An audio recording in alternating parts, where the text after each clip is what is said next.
Hi Mark. I have a very strong manual therapy background. Do you think the kinetic control process fits into this process as well?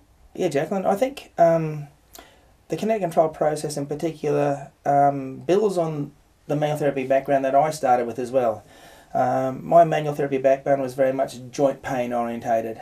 And now I think the kinetic control process has moved further than that, and I think manual therapy in generally has moved a lot further than that as well. So rather than treating joint pain, which was the simple message I got when I trained, we're now looking at movement, and we're now looking at movement in terms of symptoms in the movement system, impairments in the movement system in terms of joints and muscles, neurodynamic neural tissues and neurodynamics, and also connective tissue and other structures. So we've got a lot of ways of testing for impairments. We also look for disabilities or limitations of activity. We also look now at recurrence, which hasn't well been addressed in the past. So those four key elements are what manual therapy is all about nowadays. And rather than just the joint, or doing a joint assessment, tagging on all the others, I think we're now doing movement assessments. And as far as the impairments are concerned, we're looking at two sides. So the uncontrolled movement is the new theme. It's become a big theme, and so we're now looking at structured and specific ways to test for uncontrolled movement in terms of uncontrolled translatory motion or uncontrolled range of motion, with lots of strategies to deal with that. But it's not just dealing with the uncontrolled movement, which I see manual therapy has sometimes sort of gone to and forgotten its roots. Its roots are mobilising restrictions, but restrictions cause compensations, and they're just two sides of the same coin. So manual therapy nowadays is really about looking for restrictions and compensations, managing the compensations better, dealing with the symptoms, and if the symptoms are neurogenic pain, we've got strategies to deal with that now, rather than just being all simple, nociceptive, inflammatory, peripherally mediated pain. We're looking at a lot more different pain mechanisms in terms of the symptoms. We're more structured in looking at impairments. We take into account disability. We have tests that try to measure disability and functional and how people's function changes because of their pain or their other symptoms, and we're also managing recurrence more effectively. Okay, great. So it sounds like you're looking more for the cause of the problem now, and not just going down the route of symptoms. So Yeah, you're having an influence on more things. I think that's one of the big things is that, when I was brought up in the traditional manual therapy background I was brought up in, it was very much treat the symptoms. Yeah. And and if we think of that TV show CSI, it's a good analogy. It starts off with a corpse. So treating the symptoms in terms of musculoskeletal pain is burying the corpse, and that show would be nothing if it were finished in 5 minutes. So it's all about the forensic detective work, and what I think we should, as therapists and manual therapists, should be nowadays, we should be doing the forensic detective work on the movement system to find the cause of musculoskeletal pain and impairments, not just treating the symptoms. Okay, great. I know you have a particular interest in restrictions influencing uncontrolled movement. Could you discuss how this fits into the manual therapy? It's two ways. Is that one of the things that we recognise is that restrictions cause compensations, and what we in particular are looking for is those compensations and how better to control them. What is the relationship between restrictions, compensations, and pain? One of the things that I've become more and more convinced of over time is that when people have pain in function, they don't get the pain where the restriction is, they get the pain where they compensate for that.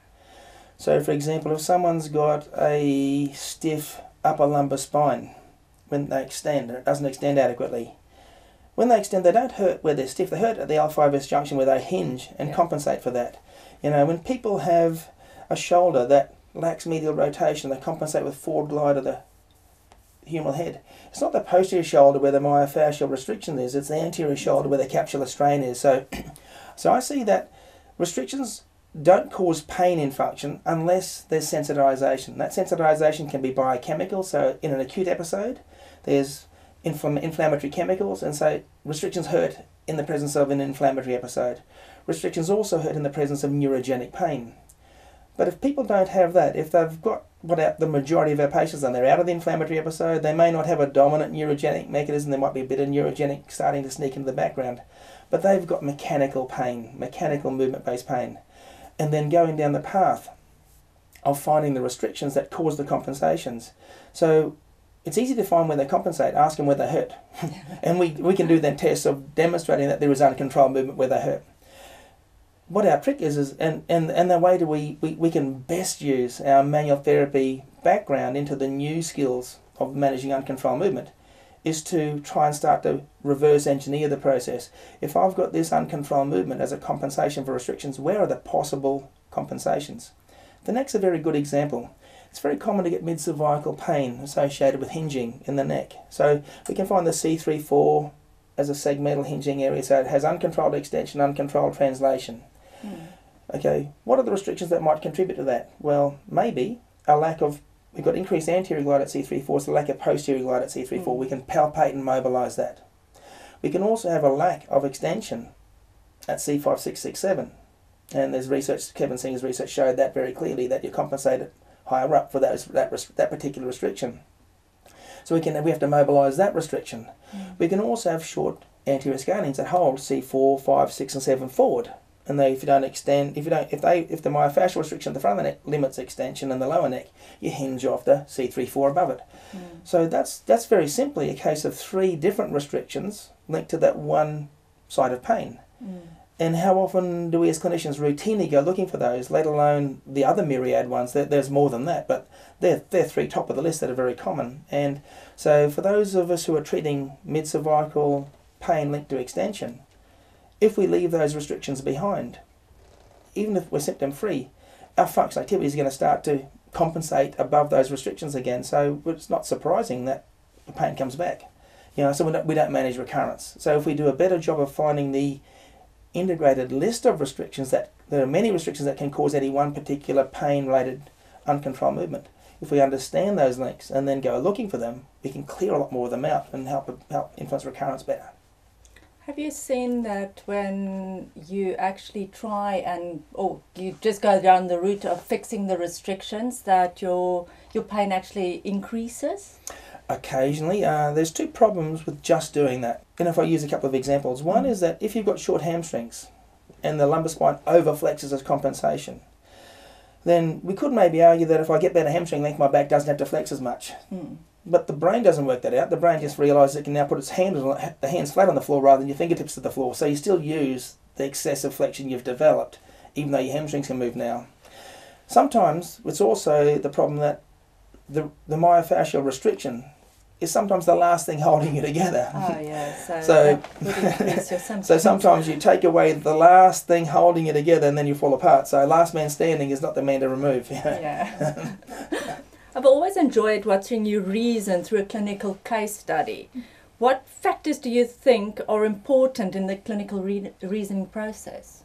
Clinical reasoning is very difficult to teach, from a theoretical construct. There's some nice books on it by Mark Jones and other people, but the best way to teach it is to show it in action. And the way to do that is to explain your thought processes and try and verbalise the thought process of, I've seen this, therefore that could mean this or this, then where am I going to go? But the end result of a good clinical reasoning process in manual therapy and in movement therapies, and particularly for pain-related problems, we should try and come up with an understanding of things. If we've done the detective forensic work correctly or efficiently, we will have information about 3 things. We'll have information about the uncontrolled movement in terms of the site and direction. So the site, glenohumeral direction translation, or site scapular forward tilt, or mid-cervical C3-4 extension hinge with rotation. So we can identify the site and direction of uncontrolled movement because that tells us what we've got to fix. Yeah. And it gives us a head start on strategies to fix it. We also need a diagnosis of understanding where the pain's coming from. We still have to treat the symptoms. And so a better understanding of, and particularly when we get non-specific back pain, non-specific neck pain, non-specific shoulder pain, the real reason for getting that diagnosis is there's more than one tissue responsible for the symptoms. That's why it gets the label non-specific sometimes. There's no one tissue that can explain, no one bit of pathology that can explain all the symptoms. And what we have to accept is that in most people with chronic and recurrent pain, there's more than one tissue contributing to the pain mechanism, and then we need to optimise their physiology and pathological processes so we can heal better and decrease the symptoms. And then we still also need to have a process of identifying where the what pain mechanisms are involved. Is it a peripheral peripherally mediated nociceptive biomechanical inflammatory pain mechanism? Is there a peripheral neurogenic? Is there a central neurogenic mechanisms? And the relative proportions of those by the time someone's chronic. One of the ways to think of those tissues and just a strategy to think about is that it's common, and a lot of clinicians out there will recognise instantly, a patient will come along and say, I'm not too sure there's much you can help me with, I've seen so-and-so and they've told me my back pain is due to a disc, or I've seen so-and-so, I've seen someone else and they said it's the joint, someone else said it's the nerve, and someone else said it's the ligaments, and they get disillusioned with having multiple tissues. And what they've got is good diagnosis. Someone has told them the combined myriad of their pain-sensitive tissues. The problem is when we go down the path of just trying to treat the tissue as the pain source, we sometimes focus on that bit and not why it's sore. And so if we go down the path of a movement control model, and patients who said, well, when so-and-so treated this, they flared it up or whatever. If we go down the path of saying, I don't want to do that anymore, what I want to look at is, what I want to try and identify is, what do you do wrong? What are the key things that you do wrong? And what movement faults do you have that stress all of those tissues? And then how about, rather than just bang away at the different tissues, how about we actually try to change the way you move, change the way the brain works in how it coordinates your movement. So if we can change the way we move, or if we stop you moving in this aberrant pattern that puts stress on all these tissues, the stress goes away. The body, given half a chance, will start to look after itself. Oh, well, great. That sounds brilliant. Okay, well, being a South African, I need to pretty much ask you, we've got a very strong background in rugby and cricket, and I treat a lot of athletes as well. Do you think the performance matrix can help the sports person? Rugby and cricket are two good examples of different sports. Cricket's an endurance event. Test match, like 5 days to one game, But so people involved in bowling and cricket, get lots of overuse, stress-related injuries. And rugby's an high intensity, high power, explosive force game. So it's high. So rugby's high impact. But the bottom line is there's a tipping point between tissue stress and tissue tolerance. And going from training tissue stress in a controlled way, so we build tissue strength and build tissue tolerance, or overloading tissues, and so we get into tissue distress, and then we fail. Tissue tolerance fails, and we go down the path of pain and pathology.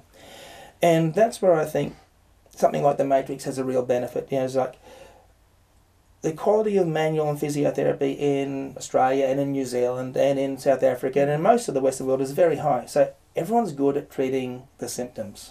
We're good at treating the symptoms. We can hide the symptoms with drugs, there's lots of ways we can change the symptoms, but stopping them from coming back, or taking the risk away from known risk factors, so cricket fast bowlers and their back and interarticular pars interarticularis issues, for example. They're high risk factors, they're known risk factors. And if someone has uncontrolled movement, when they are pain-free, full strength, full range of movement, but conditioning themselves to high intensities of training, then picking uncontrolled movements in people who are at the tipping point can mean all the difference between them failing and improving. Okay, we always say prevention is better than cure, and there's a lot of injury prevention programs available out there. What makes Performance Matrix different from all the others? So there's lots of things that have shown to have some efficacy or use in injury prevention, and what we know is bottom of the list: general strengthening and flexibility. And there's good RCTs now that show that, maybe a particular muscle strength or a particular issue for a particular sport for a particular injury, like ACL injuries in female netballers and basketballers, and the knee, single leg landing and the knee coming in. But that's not a risk factor for male. So there's an individual test that's thing for one thing. Certain strengths are relevant for certain injuries, but not across the board. So general strengthening and flexibility doesn't prevent injuries or predict them. They're definitely good for performance. But so the message is what's going to have an effect on injury prediction and prevention. There's things out there nowadays that have come on in the last 10 years as neuromuscular retraining. So there's lots of neuromuscular retraining programs out there, and they've been shown to have positive benefits for injury prevention. So the two things that, in terms of sort of exercise-based stuff that's generally done, general neuromuscular training programs, which look at balance, agility, coordination sort of stuff, and some of them are made sport-specific using sport-specific skills, but they're still the same thing, the neuromuscular retraining and aerobic, general aerobic fitness. They've been shown to have benefits for injury prevention, but not prediction. Okay, and I think one of the things where what we've got an issue, where we've got some advantages with now, is looking at uncontrolled movement as an element for all of that. Uncontrolled movements find the restrictions. When you've got uncontrolled movements, you can go and find the restrictions that are relevant for compensation, because not all restrictions cause problems. Yeah. We can find uncontrolled movements that don't need strength; they just need alignment coordination. So strength, but so looking for uncontrolled movement can answer some of the deficiencies in why strength training has been shown not to be predictive or preventative, and general flexibility work has been shown not to be predictive or preventative, because the missing link in the middle of that equation is what's uncontrolled and what's not. Then also I think we can find that the uncontrolled movement side of it is a little bit more predictive. There's been some research in particular from people like Natalie Russell who's shown that tests of movement control or uncontrolled movement tests can predict injuries in dancers. So there's a starting area here that's very new, and I think that's one of the things that the performance matrix really brings to the system is we can find uncontrolled movements that are fixable, and so the idea of that is that and they're also, we find them in multi-joint chains. So we don't look at one joint at a time and just do a whole bunch of tests there. We look for, in a chain of joints, is there other uncontrolled movements, because they're the ones that are going to affect functional movements across a chain of joints as well. And so by doing something about that, I think it's a new area, and I think it's going to make a difference, and that's unique. And then identifying that in terms of the site and the direction of uncontrolled movement, and then in terms of the threshold, alignment coordination, or whether it's strength speed, gives the person who's got the job of fixing it an easy time, because we can do 40 minutes of general neuromuscular training or conditioning or aerobic work, or we can do 15 minutes of targeted focus retraining for a particular risk factor in a particular athlete that gives them time then to focus on other things. Okay, that sounds very interesting, Mark. Now, just out of, I treat a lot of sports people. Who needs this screening? So do I screen all of the players? Because it sounds like I need to. If everyone had access to it, they'd be crazy not to take it up. Oh, great, yes. So we screen everyone. Because basically, it's information. And what do triathletes spend? They will search the internet for hours for information about a bike that might make a little bit of difference. Yeah. And then they'll spend 7,000 euros on it or something like that, or so there's people out there who spend a lot of time, and then time is valuable for them, and training time is valuable, and then also identifying risk factors that might then, you've got to ease up on this, but you can push this if we've got assets and risk factors. So in terms of, they can better plan the training program, so there's assets they can find that they can push because their tissues will tolerate it better, and there's things that they want to hold back intermittently until they fix those problems, and then they can push them again as well. But I think given the opportunity, if everyone could do it, they would see the benefit. It's just that, without them understanding it, and I think that's part of the problem, is if people understood that, the body's something that isn't as tough as you think it is. Okay, well, thank you very much, Mark. So it sounds like if we can keep the sports people injury-free, that could lead to their performance enhancements, and hopefully we see more results then on your program. Thank you very much. Okay, thanks, Jacqueline. Thank you.